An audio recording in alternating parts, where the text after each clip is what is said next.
Genangan air di Tol Sediatmo, gerbang tol Cengkareng arah Bandara Soekarno-Hatta berangsur surut. Meski demikian, air masih terlihat menggenang di bahu jalan akibat curah hujan yang tinggi kemarin. Di kilometer 31 Tol Sediatmo, kondisi lalu lintas menuju Bandara Soekarno-Hatta ramai lancar. Namun, pengendara tetap diimbau waspada karena genangan masih terlihat di titik bahu jalan. Satu unit pompa air mobile terlihat masih dioperasikan untuk mempercepat surutnya genangan. Sebelumnya, genangan air sempat mencapai ketinggian 50 cm dan menyebabkan kepadatan panjang hingga 10 km. Saat itu hanya 2 lajur yang dapat dilalui kendaraan.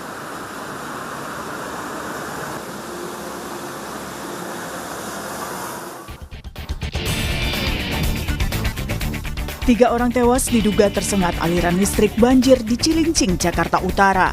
2 korban merupakan pasangan suami istri. Mereka diduga tewas tersengat listrik dari alat elektronik di rumahnya di Semper Barat. 1 korban lain merupakan warga Kalibaru yang ditemukan tewas di dalam kamar yang terendam banjir. Dari data yang kami terima, untuk warga yang meninggal karena terserang arus listrik ada 3 orang, 1 di Kalibaru dan 2 orang suami istri ada di Semper Barat RW 8. Nah, kami juga sudah menghimbau juga kepada warga-warga yang lain agar selalu berhati-hati, baik itu terhadap waspada banjir maupun arus sengatan listrik. Banjir memang menjadi momok bagi warga Jakarta. Hujan sepanjang hari pada Senin kemarin menimbulkan banjir di sejumlah wilayah ibu kota. Seperti di ruas Jalan Mangga 2 Raya, Pademangan, Jakarta Utara. Banjir membuat jalanan lumpuh, kendaraan yang nekat melintas akhirnya mati mesin. Di Jembatan 3 Raya Pluit, banjir menyebabkan 2 bus mini Trans mogok. Warga harus beraktivitas dengan berjalan kaki, sementara kendaraan roda 2 dan 4 tidak dapat melintas. Di Jalan Budi Mulia, Pademangan Barat, Jakarta Utara, banjir merendam permukiman warga. Banjir juga membuat kendaraan mogok. Meski begitu, warga memilih tetap bertahan di rumah. Banjir bahkan mengacaukan lalu lintas karena menutup sejumlah ruas jalan. Untuk mengurai kemacetan di ruas jalan dari Jakarta Utara ke Jakarta Barat, pemotor diizinkan naik tol. Pemotor masuk dari gerbang tol Sunter keluar Kebon Bawang dan gerbang tol Jembatan 3 dan keluar di gerbang tol Angke 2 Jakarta Barat dengan pengawalan anggota PJR di Telantas Polda Metro Jaya.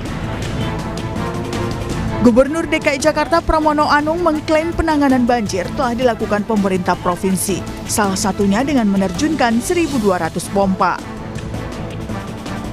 Pramono bilang sejauh ini Pemprov DKI akan terus memperhatikan banjir di Jakarta setiap hari selama curah hujan masih tinggi. Jadi seperti tadi pagi saya kan ada di Cilangkap, di waduk yang akhirnya saya rubah menjadi waduk Batu Licin. Memang penanganan untuk banjir di Jakarta tidak bisa bersifat sporadis. Yang paling utama sekarang ini semuanya kita siagakan, ada 1.200 pompa, kurang lebih 600 pompa yang portable, 600 pompa yang mobile. Dan kalau lihat sekarang curah hujan yang seperti ini, dulu pasti udah genangan di mana-mana. Sekarang ini karena selalu kita siagakan, termasuk sekarang di Ancol memang ada kenaikan permukaan air, langsung kita pompa. Sehingga dengan demikian memang penanganannya harus yang bersifat jangka pendek, jangka menengah. Kalau jangka panjangnya udah terlalu panjang lah untuk dipikirkan. Sehingga dengan demikian itu yang tetap akan kita lakukan dalam penanganan untuk banjir di Jakarta. BMKG memperkirakan cuaca ekstrim dengan curah hujan tinggi masih akan mengguyur wilayah Indonesia, termasuk Jakarta, hingga Februari mendatang. Apa yang harus dilakukan dari sekedar mengandalkan pompa air? Tim Liputan, Kompas TV. Saudara, berikut kami sampaikan perakiraan cuaca di Jabodetabek Selasa 13 Januari hingga Rabu 14 Januari dini hari, mulai pukul 7 pagi hingga pukul 1 dini hari waktu Indonesia Barat, berdasarkan perakiraan Badan Meteorologi, Klimatologi, dan Geofisika atau BMKG.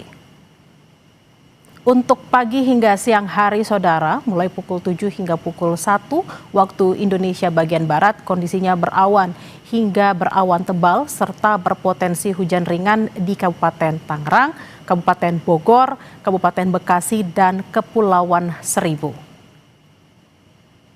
Sedangkan untuk siang hingga sore hari, mulai pukul 1 hingga pukul 7 waktu Indonesia bagian Barat, berpotensi hujan sedang di Jakarta Barat, Jakarta Selatan, Kabupaten Tangerang, Kota, dan Kabupaten Bogor.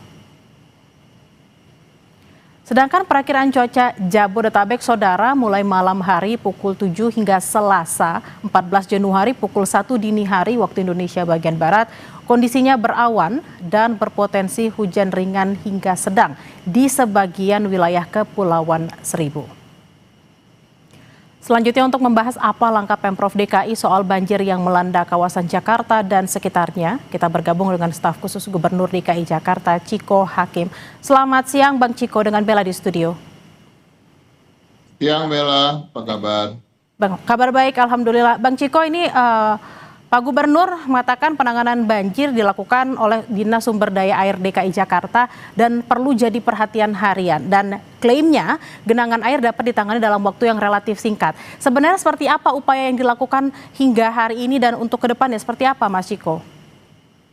Untuk penanganannya, kita betul-betul mendeploy atau mengerahkan segala daya upaya yang kita miliki, segala kemampuan yang kita miliki terkait dengan pompa, misalnya ada 600 pompa statis, 600 pompa mobile yang terus diaktifkan dan tentunya bergantian ya, karena tidak bisa 24 jam semuanya aktif, karena terkait dengan mesin yang bisa panas dan lain-lain. Namun tentu kita tahu dalam 2 hari terakhir, khususnya kemarin, curah hujan itu sangat tinggi, Bella. Curah hujannya itu kalau kita bicara soal ukuran curah hujan, sebenarnya antara 50 mm sampai 100 saja udah dianggap tinggi, sedangkan kemarin itu hitungannya di antara 170 mm sampai 190-an.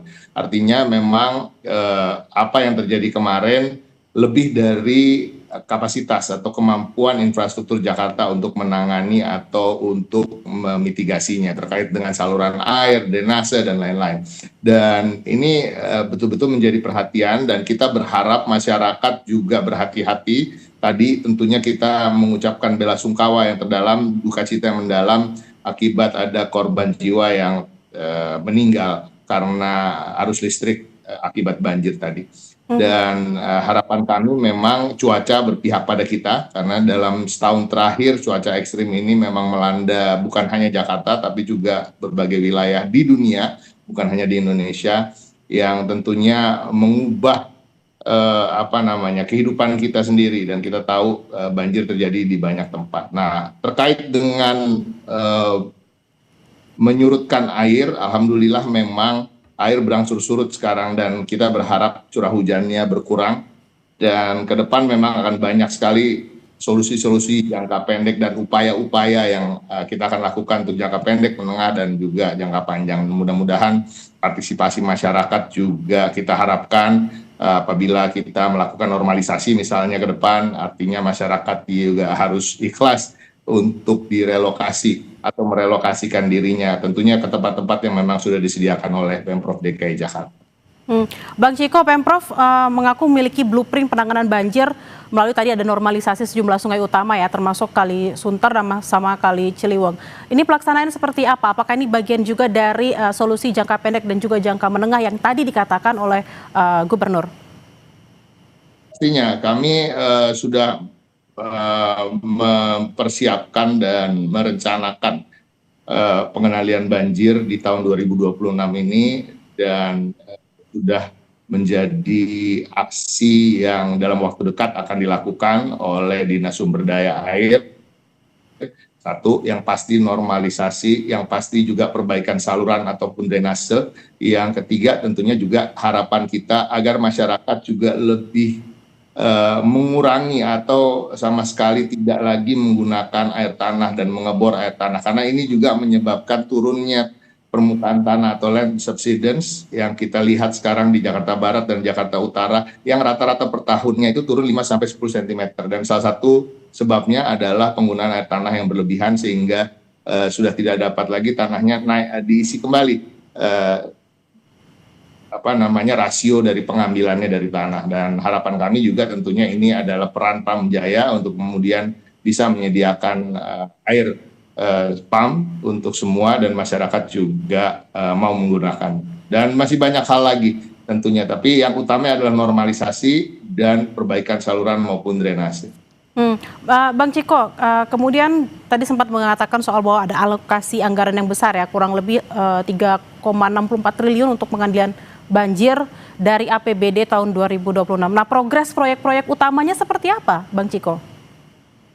Sekarang baru tanggal 13 Januari Bella tahun 2026, artinya dalam waktu dekat itu akan dilakukan. Karena kita terkait dengan tahun anggaran baru, tentunya anggaran ini di seluruh Indonesia belum cair terkait dengan di tahun anggaran yang baru ini. Mudah-mudahan ketika itu bisa langsung kita terima dan digunakan, langsung akan gaspol Bella untuk melakukan apa-apa yang dianggap perlu, dan khususnya tadi terkait dengan pengendalian banjir. Bang Ciko, ini prediksinya BMKG masih cukup tinggi curah hujan terutama untuk hari ini dan besok. Yang akan dilakukan seperti apa? Karena kita tahu kemarin macetnya sudah nggak karu-karuan seperti itu ya. Nah, apa yang mau dilakukan supaya macet dan banjir ini juga tidak terulang lagi seperti kemarin?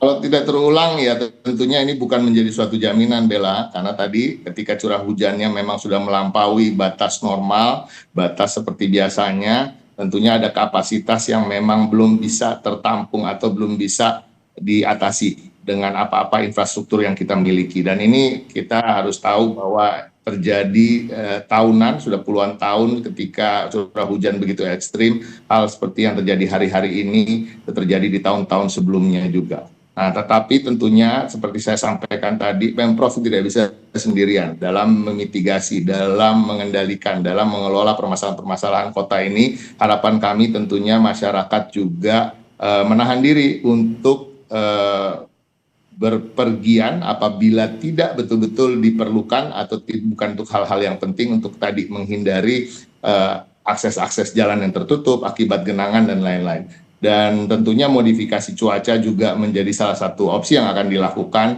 dan mudah-mudahan berhasil sehingga dalam seminggu ke depan apa yang terjadi kemarin dan sampai pagi tadi tidak akan terulang lagi. Bang Ciko, terkait juga tadi sempat menyinggung soal menahan diri untuk tidak kemana-mana. Apakah memang dari Pemprov juga sudah memberikan anjuran atau surat edaran kepada mungkin karyawan di Jakarta untuk work from anywhere? Seperti itu Bang Ciko? Oh tidak, sama sekali tidak. Artinya ini justru imbauannya ini saya sampaikan di kesempatan ini untuk yang memang kalau untuk bekerja dan sekolah tentunya itu menjadi diskresi atau menjadi hak prerogatif daripada perusahaan atau sekolah-sekolah untuk bagaimana secara bijak bisa memilih, apalagi kalau tempat-tempat kerja atau tempat sekolah itu terhalang aksesnya. Itu kan kami tidak bisa memilah-milah terkait dengan itu. Tapi pada prinsipnya saya lebih menyampaikan pada masyarakat yang memang tidak dalam urusan pekerjaan atau urusan pendidikan, untuk bisa tetap di rumah, dan apabila memang ada genangan tadi untuk menghindari hal-hal yang tidak kita inginkan, mencari tempat yang lebih aman sehingga tidak terjadi apa yang terjadi tadi terkait dengan tegangan arus listrik yang begitu besar dan menimbulkan korban nyawa. Dan bila ada hal yang memang perlu penyelamatan atau perlu dilakukan mitigasi secara cepat, bisa mengontak 112 untuk kemudian meminta Gulkarmat atau penanggulangan dan penyelamatan, atau yang seperti kita ketahui bersama Damkar, untuk bisa datang dan melakukan hal-hal yang dianggap di mana perlu. Bang Ciko, terkait juga soal kejadian yang kemarin di Cilincing, kita sangat prihatin dan menyayangkan ada 3 warga yang meninggal tersengat listrik karena alat elektronik yang terendam banjir. Mengapa di beberapa titik banjir misalnya di Cilincing listriknya masih menyala meski airnya sudah tinggi? Apakah tidak ada pencegahan ketika misalnya air tinggi lalu PLN langsung melakukan pemadaman untuk preventif? Seharusnya ditanyakan ke pihak PLN ya, Mbak Bella ya. Koordinasinya Bang Ciko, maksudnya koordinasinya seperti apa?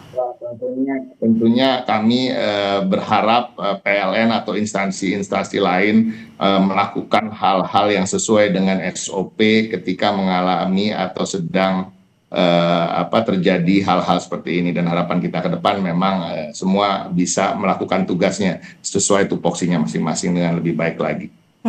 Bang Ciko, terakhir rencana mitigasi khusus untuk wilayah pesisir seperti Cilincing dan Marunda gitu? Gimana Bella? Sorry, saya ingin menambahkan, termasuk masyarakat tadi, harapannya tentu secara logis kita juga menjaga diri kita masing-masing, karena kita tentunya punya tanggung jawab terhadap keselamatan diri dan juga keluarga, sehingga mencabut semua colokan listrik, mematikan hal-hal yang sifatnya berhubungan dengan listrik ketika rumah kita terendam dan lain-lain. Harapan kita memang untuk tidak terjadi lagi. Gimana Bella, pertanyaan berikutnya? Terakhir soal rencana mitigasi khusus Bang Ciko, terutama untuk wilayah pesisir, ini seperti apa?